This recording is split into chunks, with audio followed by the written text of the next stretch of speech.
Get out. The Comics Code Authority inspector stands in Marvel's office. 9:17 a.m. Tuesday morning. His briefcase is open. Inside, every horror comic Marvel's published in the last 6 months. Tomb of Dracula, Werewolf by Night, Monster of Frankenstein. He slams each one on Stan Lee's desk. All of these violations. Stan's blood runs cold. We're revoking your seal, effective immediately. The room stops breathing. No seal means no distribution. No distribution means no sales. No sales means Marvel dies. You have 48 hours to comply. Destroy your horror inventory. Cancel all horror titles. Or we pull your seal from every comic you publish. He snaps the briefcase shut. Spider-Man, Avengers, Fantastic Four, everything, gone. The door slams. Stan sits frozen. His hands shake. Marvel has 48 hours to live. Stan picks up the phone, calls Martin Goodman. Martin, we have a problem. How bad? They're going to kill us. Silence. Meeting. My office. Everyone. Now. 20 minutes later, Marvel's creative team crowds into Goodman's office. Roy Thomas, Marv Wolfman, Jerry Conway, Gene Colan. The people who built Marvel's horror line. The line that's about to murder the company. Gentlemen, Goodman begins, voice tight. The code just declared war. We have 48 hours to shut down every horror title or they pull our seal from the entire company. Someone whispers, Jesus Christ. Spider-Man, Roy asks. Gone. Avengers, gone. Everything? Everything. The room erupts, shouting, cursing, chairs scraping. Quiet. Goodman slams his fist. We have 2 options. 1, we comply. Destroy the horror line. Save the company. 2, we fight. Risk everything. Possibly lose it all. He looks at Stan. Your call? Every eye turns to Stan Lee. The man who broke the code before. The man who published Spider-Man's anti-drug story without approval. The man who just got Marvel a death sentence. Stan stands. Walks to the window. Manhattan stretches below 8 million people. Hundreds of distributors. Thousands of stores. All of them about to stop carrying Marvel. Show of hands, Stan says quietly. Who votes we comply? 3 hands raise, hesitant, scared. Who votes we fight? The rest stay down. Not because they don't want to fight. Because they're terrified of what fighting means. Stan turns around. We're going to do something insane. We're going to publish a vampire superhero. Today. Before the 48 hours expire. Before they can stop us. Stan. That's suicide. No. Stan's eyes are fire. That's war. Marv Wolfman bursts into the art room where Gene Colan is drawing. Gene, stop everything. New assignment. What? Vampire superhero. Stan wants it done. Today. Gene's pencil freezes. Today? That's impossible. We have 42 hours before Marvel dies.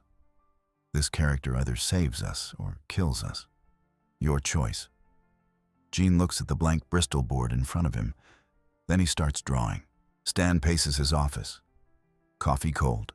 Pizza untouched. Phone ringing off the hook. Marv enters with pages. We're calling him Blade. Blade. Eric Brooks. Born in a London brothel, 1929. His mother was attacked by a vampire during childbirth. She died. He lived. Half human, half vampire.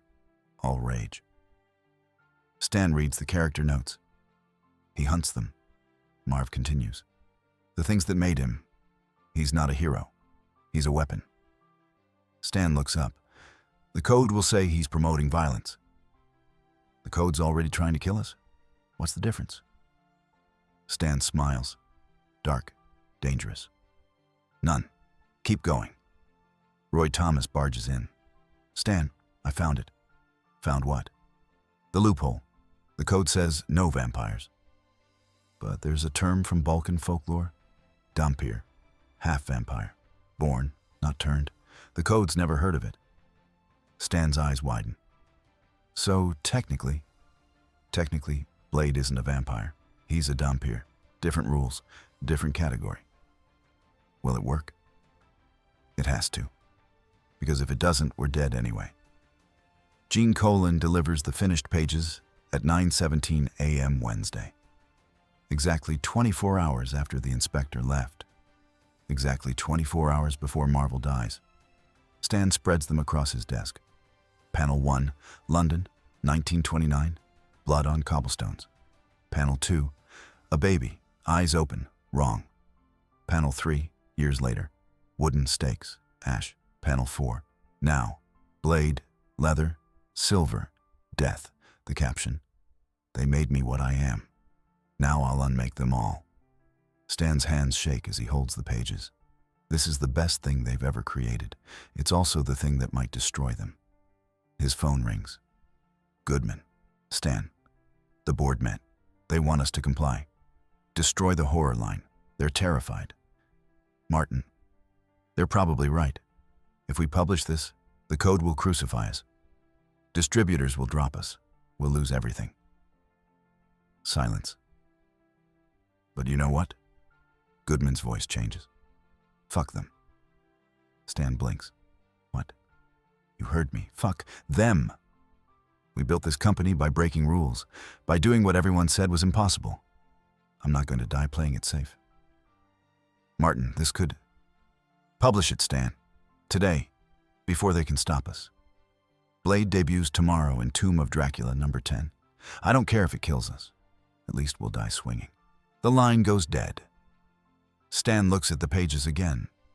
Then he picks up his phone, calls production. John, it's Stan. I'm sending over Tomb of Dracula number 10. Rush print. I need it on trucks by tonight. Stan, that's impossible. Make it possible. We have 23 hours before Marvel dies. This comic either saves us or we go down fighting. He hangs up, looks at Blade one more time. Let's hunt, he whispers. Thursday morning, 9 a.m. The trucks roll. Tomb of Dracula number 10. Blade's first appearance. In stores now. Before the Comics Code Authority can respond, before anyone can stop it. The inspector arrives at 9:45 a.m., sees the trucks leaving. His face goes white. What have you done? Stan meets him in the lobby. Published a comic, like we do every week. You published a vampire, a Dhampir. Read your Balkan folklore. Different species. This is a violation. Of what rule? Show me where the code mentions Dhampirs. I'll wait.